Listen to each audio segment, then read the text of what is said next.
Here doing a service call up north on a water heater, and this is the water heater manufacturer Bradford White.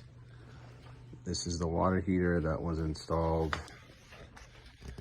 April 28th, 2011.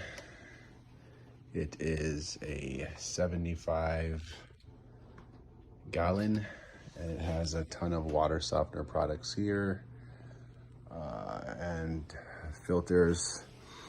I drain the tank and look at the color of the water.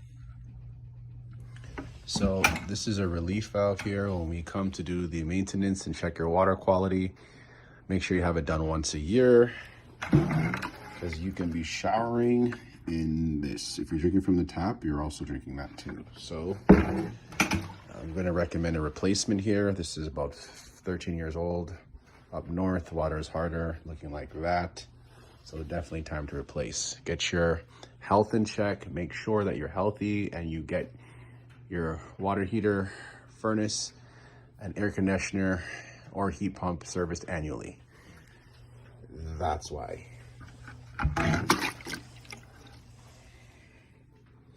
Happy HVACing.